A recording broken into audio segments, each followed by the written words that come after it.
Le dernier quart d'heure de Smart Bourse chaque soir, c'est le quart d'heure thématique. Le thème ce soir, c'est celui de l'Afrique et de l'investissement en Afrique avec alors ce que j'appelle un de nos poissons pilotes africains, parce qu'il n'y en a pas beaucoup d'experts qui viennent en tout cas sur ce plateau, trop peu, mais Guillaume Arditi en fait partie. Bonsoir Guillaume. Merci beaucoup d'être avec nous. Vous êtes associé fondateur de Belvedere Africa Partners. Votre métier, je le dis simplement, est de guider effectivement des investisseurs sur le territoire africain, terre d'opportunités en matière d'investissement. C'est ce que vous allez nous démontrer effectivement dans un instant, Guillaume. Mais effectivement, dans le contexte actuel, et je trouve que la médiatisation de la visite du président Macron en Algérie ces derniers jours est un signe quand même qu'on... je ne vais pas dire qu'on redécouvre l'Afrique, mais que les intérêts ou l'intérêt de l'Afrique revient sur le devant de la scène dans un contexte qu'on connaît de crise énergétique, de problèmes d'offres, d'approvisionnement, de ressources naturelles. On voit très bien tout de suite la lumière qui se remet sur ce continent. C'était Macron en Algérie, mais c'est aussi l'Italie, Rome, qui négocie avec l'opérateur gazier algérien. Oui, absolument, Grégoire. Je pense que ce qui est en train de se passer, c'est qu'on redécouvre que le manque de diversification a des conséquences. Donc, on a eu la première alerte avec le Covid. Maintenant, on a la deuxième avec la crise ukrainienne. Évidemment, elle est extrêmement violente et touche beaucoup plus de monde puisque c'est l'énergie et que c'est central. Et donc, mécaniquement, ça ramène les spotlights sur l'Afrique où il y a actuellement des alternatives et puis des développements gaziers qui sont soit au Mozambique, en Namibie, au Sénégal. Donc oui, mécaniquement, ça ramène l'attention sur l'Afrique. En revanche, je pense que ce serait vraiment une erreur de ne penser à l'Afrique que pour les ressources naturelles, parce que ces opportunités qui sont offertes sur le continent sont bien entendu beaucoup plus larges et peuvent répondre à des problématiques de diversification dont on pourrait cette fois un petit peu anticiper les conséquences. Bon, c'est un message permanent dans nos entretiens, Guillaume. Mais non, mais c'est important et c'est le cœur du sujet d'ailleurs. Pour un investisseur global, comment vous caractériseriez l'investissement en Afrique? Quand on a la possibilité d'investir partout dans le monde, dans différents types d'instruments, on parlera avec vous de la dette privée en l'occurrence, comment se détache le territoire africain et ce qui caractérise l'investissement en Afrique? Je pense qu'il faut le recontextualiser sur le marché global. C'est-à-dire que d'une part, on a un marché qui est caractérisé actuellement par une masse de liquidités qui est absolument colossale. Là, les chiffres que je lisais récemment, c'est que depuis 2015, les actifs sous gestion ont augmenté de 40%. Donc on parle de plus de 100 000 milliards de dollars qui sont sur le marché, dont des dizaines finalement sont avec des rendements réels qui sont négatifs. Donc on a cette problématique-là avec cette masse de liquidités et des rendements qui ne répondent pas aux attentes. Et puis de l'autre côté, on a un marché qui est, lui, extrêmement porteur, qui est caractérisé par une croissance très forte et en même temps une limitation structurelle de la capacité de financement. Donc aujourd'hui, il y a la possibilité de réconcilier le meilleur des deux mondes. Modulo le risque politique, là aussi c'est une discussion qu'on a déjà eue avec vous, mais enfin le risque en général, et Dieu sait si les investisseurs globaux sont capables parfois d'aller prendre des risques très importants. Est-ce que justement la perception du risque africain a évolué? C'est une question qu'on a déjà posée avec vous. C'est une question qu'on avait abordée et on voit en fait l'évolution qui continue à se faire. Donc depuis nos premières discussions, on est progressivement en train de sortir de cette dichotomie qui caractérisait la vision du risque africain, qui était d'un côté, pour faire un peu caricatural, mais ça reste assez proche de la réalité, d'un côté l'aide au développement et de l'autre côté le haut risque au rendement. Donc on avait cette espèce de binarité dans l'approche du risque et on ne pensait pas qu'il y avait la possibilité de travailler sur des risques conservateurs et puis éventuellement de dormir sur ses deux oreilles sans penser qu'on allait faire soit le x10, mais en risquant de tout perdre. Donc aujourd'hui, il y a cette évolution-là qui se produit, qui est de plus en plus importante, et les investisseurs commencent à avoir une sensibilité de plus en plus marquée au fait qu'il y a des opportunités qui se présentent et qui peuvent se retrouver avec de la granularité entre ces deux extrêmes. Est-ce que là aussi, il y a toujours un jeu relatif dans les marchés? La montée de risques souverains ici-là, dans des zones pour lesquelles on n'était pas habitué justement à ce type de risque, est-ce que justement, là aussi, ça modifie la perception? Oui, il y a un risque en Afrique, mais...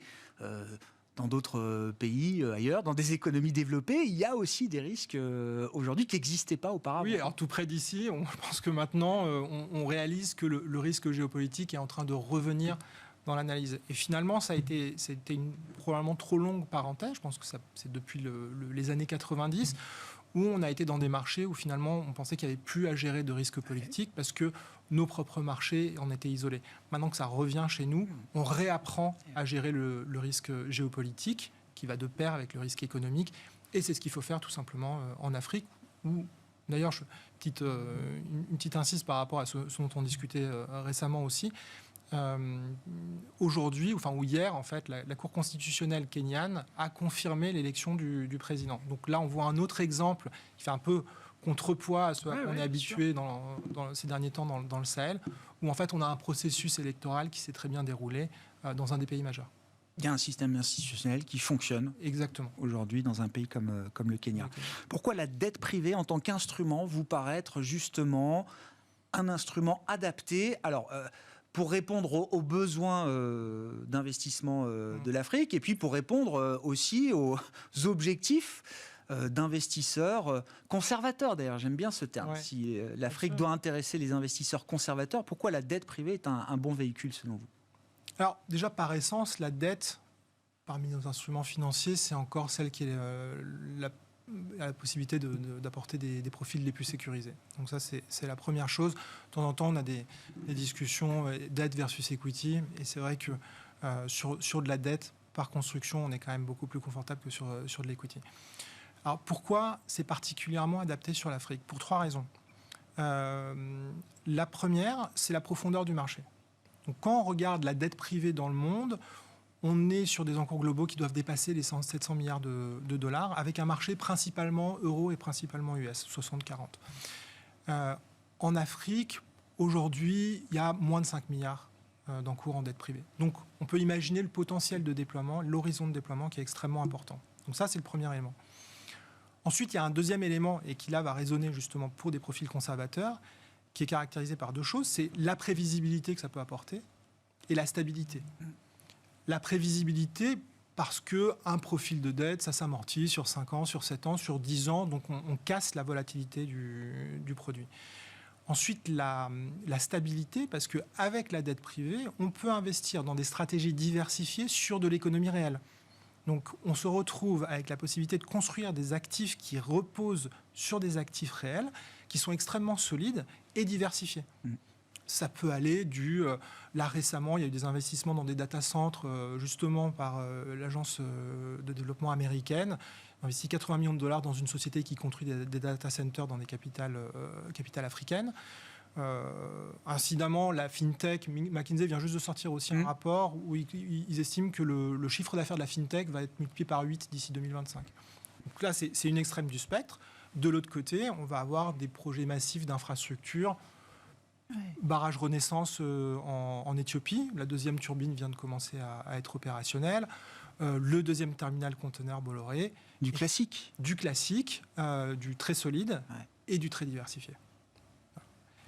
Et ensuite, le 3e point, c'est que si on fait l'exercice de faire un petit peu des comparaisons avec ce qu'on a sur nos marchés, donc si on part un peu dans des notions d'arbitrage, on va se retrouver avec quoi ? On regarde l'infrastructure Europe. Si on touche 4% sur 20 ans, déjà, c'est une performance. Maintenant, sur l'Afrique, la même typologie de transaction, on va être plutôt entre 7-8 sur des horizons plutôt à 7 ans. Dans ce rendement de 7-8%, comment il se décompose là ? C'est quoi la part de prime de risque pour revenir au risque justement ? Parce que c'est le double du rendement qu'on peut attendre sur 20 ans quand on investit dans les infrastructures en Europe. Là, vous me parlez de 7-8 ans ? Exactement, oui. 7-8 ans. Facialement, ça veut dire que la prime, le premium qu'on a sur le risque politique, en considérant que c'est des risques intrinsèques qui sont similaires, on va l'estimer à peu près à 5%. Sauf que, en plus, aujourd'hui, il y a des benchmarks pour vraiment mesurer le pricing du risque politique. Si, par exemple, on prend des cotations avec des assureurs qui assurent le risque politique, bien sûr, on va voir que le premium que l'investisseur va gagner net du risque politique et à risque intrinsèque constant va être dans moi je l'estime à 300-400 points de base. D'accord. Oui, donc 5% de premium, c'est très bien payé. Donc 5% de premium, à mon sens, c'est quand même très bien payé.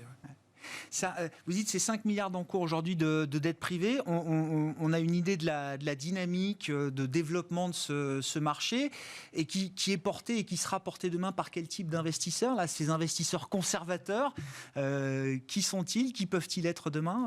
Alors Guillaume aujourd'hui, je pense que, et c'est là que ça rajoute encore de l'intérêt à la prochaine aventure, c'est qu'on commence à trouver des investisseurs des deux côtés de la Méditerranée. Et là, ça peut créer des très belles équipes, parce qu'on a à la fois des investisseurs qui vont connaître la réalité du terrain de manière intime, et puis d'autres investisseurs qui ont une puissance de frappe. Donc là, on a vu des intérêts qui ont été marqués par des fonds de pension d'un certain nombre de pays en Afrique. Alors on pense plutôt à des pays comme l'Afrique du Sud, les pays comme la Namibie, des pays comme le Kenya, où la réglementation est plus propice pour les fonds de pension et les institutionnels pour se déployer de manière internationale. Et puis, on voit des compagnies d'assurance, des fonds en Europe qui sont également intéressés à trouver de l'alternatif, en plus avec des notions d'impact qui sont extrêmement fortes. Et le tout soutenu par certaines banques de développement qui voient dans la dette privée la possibilité d'aider à combler le gap de financement sur le continent africain. Et oui, c'est une dynamique qui peut s'accélérer selon vous. Encore une fois, je reviens au point de départ, notion de diversification, de sécurisation de ces approvisionnements, diversification de ces investissements. Nous, on voit plusieurs projets de fonds qui sont en cours. Et donc, l'anticipation, c'est que sur 2023, on devrait quand même assister à du mouvement sur le marché. Ouais. Bon. Moi, je pense que quand je vous disais 5 milliards, c'est moins. Moi, mon anticipation, c'est qu'à partir du moment où il y aura des fonds d'aide senior qui sont un peu classiquement avec des profils comme on les a chez nous qui vont être développés sur le continent, il y aura en plus un effet d'aspiration qui va amener 2-3 milliards de dollars d'encours assez vite sur le marché. Merci beaucoup Guillaume de venir nous parler d'investissement en Afrique régulièrement dans l'émission avec aujourd'hui cette opportunité que représente selon vous la dette privée comme instrument, véhicule d'investissement pour l'Afrique à travers en l'occurrence des actifs réels effectivement. Et aujourd'hui les actifs réels sont plutôt ce que recherchent les investisseurs dans un monde financier très perturbé. Merci, Guillaume Arditi qui est avec nous en plateau, associé fondateur de Belvedere Africa Partners, invité du quart d'heure thématique de Smart Bourse ce soir.